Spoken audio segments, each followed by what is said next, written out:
ഇത് സാഹിബിൻ്റെ കാട്ടിൽ മുഹമ്മദ് അലി, മദ്രസാധ്യാപകനായ മൊയ്തീൻ കുട്ടി ഉസ്താദിൻ്റെ മകൻ.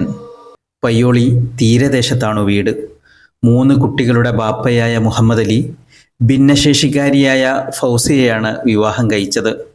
ശാരീരിക പരിമിതിയും കാഴ്ചാ പരിമിതിയും തമ്മിലൊരു നിക്കാഹ്.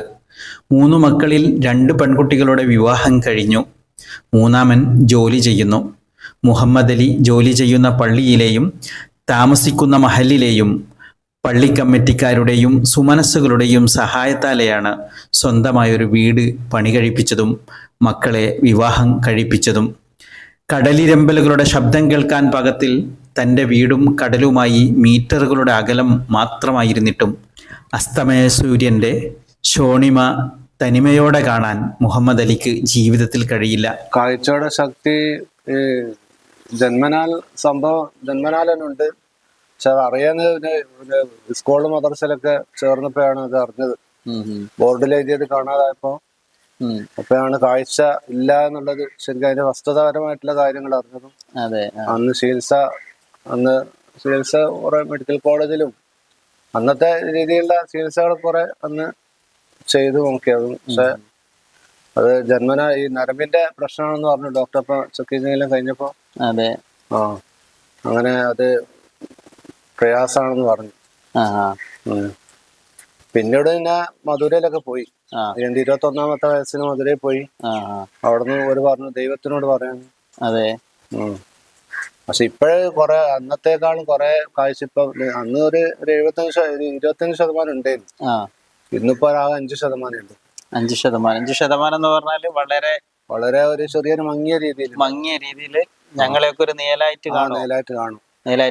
അത് രോഗം തിരിച്ചറിഞ്ഞു. ചികിത്സ തുടങ്ങാൻ കാലം വൈകിപ്പോയി. 25% കാഴ്ചാശക്തിയുള്ള കുട്ടിക്കാലം ഭാവിയിൽ കാഴ്ച കുറഞ്ഞുകൊണ്ടേയിരിക്കുവാനാണ് സാധ്യതയെന്നും കാഴ്ചക്കുള്ള ചികിത്സ പ്രാർത്ഥന മാത്രമാണെന്നും ഡോക്ടർ വിധിയെഴുതിയപ്പോൾ ജീവിത സ്വപ്നങ്ങൾക്ക് മങ്ങലേറ്റു.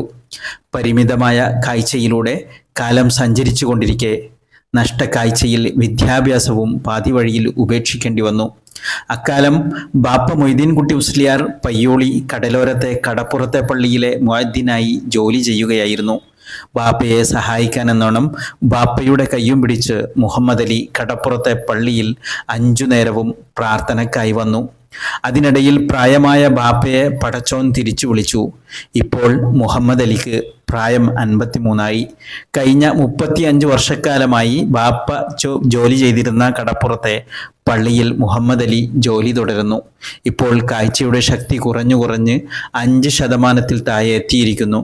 35 വർഷമായിട്ട് നമ്മുടെ പള്ളിയിൽ മോദീനായിട്ട് ജോലി ചെയ്യുന്ന ആളാണ് മുഹമ്മദ് അലിക്ക. കാഴ്ച പരിമിതികൾക്കുള്ളിൽ നിന്നുകൊണ്ട് ഈ പള്ളിയുടെ എല്ലാ ഭാഗവും എല്ലാ സംഗതികളും മുഹമ്മദ് അലിക്ക തിരിച്ചറിയും. അത് ഈ പള്ളിയിലേക്ക് വരുന്ന ഓരോ ആളെയും ശബ്ദം കേട്ട് തിരിച്ചറിഞ്ഞുകൊണ്ട് കാര്യങ്ങൾ എല്ലാ ഒരു കാഴ്ച ഉള്ള ആളെ പോലെ തന്നെ മുഹമ്മദ് അലിക്ക ചെയ്യുന്നതായിരിക്കും. പിന്നെ ഈ ഒരു ദിവസം ബാങ്ക് മുഹമ്മദ് അലിഖാന്റെ ഈ പ്രദേശത്ത് കേട്ടിട്ടില്ലെങ്കിൽ ഈ പ്രദേശത്തുള്ള എല്ലാ മതസ്ഥരും ചോദിക്കും, ഇതെന്താ മുഹമ്മദ് അലിഖാക്ക് പറ്റിയത്, ഇന്ന് കാണുന്നില്ലല്ലോ എന്നുള്ളത്. എന്നിട്ടും പള്ളി പരിപാലനവും മുഅദ്ദിൻ ജോലിയും മുഹമ്മദ് അലി ഒരു മുടക്കവുമില്ലാതെ തുടരുന്നു. 10 മിനിറ്റോളം നടക്കാൻ ദൂരത്തിലാണ് പള്ളിയും മുഹമ്മദ് അലിയുടെ വീടുമായുള്ള അകലം. 35 വർഷക്കാലമായി നടന്നു പോകുന്ന വഴി ആയതിനാൽ ഉൾക്കാഴ്ചയിൽ പരസഹായമില്ലാതെ സുബഹി ബാങ്കിന് മുമ്പേ മുഹമ്മദ് അലി പള്ളിയിലെത്തും. വർഷക്കാലത്തെ പെരുമഴയിൽ പോലും മുഹമ്മദ് അലി പള്ളിയിലെ ബാങ്ക് വിളി മുടക്കിയിട്ടില്ല. ഒരിക്കൽ പള്ളിയിലേക്ക് പോകുന്ന വഴിയിൽ നിർമ്മിച്ച കുഴി കാണാതെ മുഹമ്മദ് അലി കുഴിയിൽ വീണു പരിക്കുകൾ പറ്റി ചികിത്സ തേടേണ്ടി വന്നു. ആരോഗ്യ പ്രശ്നമുള്ള സാഹചര്യങ്ങളിൽ മുഹമ്മദ് അലിയുടെ സുബഹി ബാങ്ക് കേൾക്കാതെ പോയാൽ പള്ളി പരിസരത്തെ സഹോദര മതക്കാർ പോലും മുഹമ്മദ് അലിയെക്കുറിച്ച് അന്വേഷിക്കും. കാലങ്ങളോളമായി പയ്യോളിയിലെ കടലും കരയും കടപ്പുറത്തെ പള്ളിയിലെ മുഹമ്മദ് അലിയുടെ ബാങ്ക് കേട്ടാണ് ഉണരാറുള്ളത്. പള്ളി ജനാലയിലൂടെ കയറി വരുന്ന കടൽക്കാറ്റിന്റെ മർമ്മരവും തിരമാലകളുടെ ഇരുമ്പലും കേട്ട് ഇരുൾ മൂടിയ കണ്ണുമായി മുഹമ്മദ് അലി ജനാലക്കരികെ നിൽക്കുന്ന കാഴ്ചയുള്ളവരെ വേദനിപ്പിക്കുന്ന ചിത്രമാണ്. ഇത്രയും മനോഹരമായൊരു പ്രകൃതിയെ കാണാതെ അന്ധത ബാധിച്ചു വർണ്ണങ്ങൾ നഷ്ടമായ എത്രയോ മനുഷ്യരിലൊരുവനായി മുഹമ്മദ് അലിയും.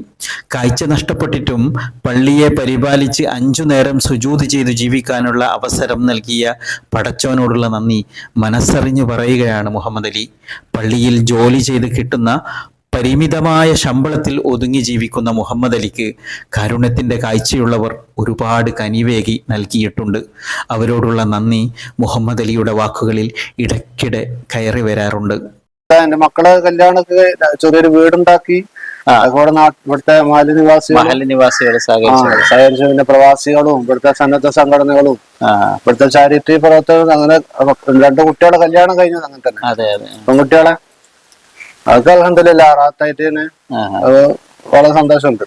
കൃത്യസമയത്ത് ബാങ്ക് കൊടുക്കുകയും ഇവിടുത്തെ പള്ളി പരിപാലനവും ഇവിടുത്തെ എല്ലാ കാര്യങ്ങളും ചെയ്യുന്നത് മൊയ്തീനാണ്. മൂപ്പറാണ് ഈ പള്ളിയുടെ ഒരു അഭിമാനം. ഞങ്ങളോട് സംസാരിച്ചിരിക്കെ മുഹമ്മദ് അലി എങ്ങനെയോ സന്ധ്യയെ തിരിച്ചറിഞ്ഞു. നീലുകൾ നീണ്ടു മങ്ങിത്തുടങ്ങിയിരുന്നു. ചുവന്നു തൊടുത്ത അസ്തമയ സൂര്യൻ കടലിനാഴിയിലേക്ക് ഇറങ്ങിപ്പോകുന്നു. ഒരു പകൽ വെളിച്ചത്തിന് മുഹമ്മദ് അലിയുടെ ബാങ്കുലിയാലെ തിരശ്ശീല വീണു.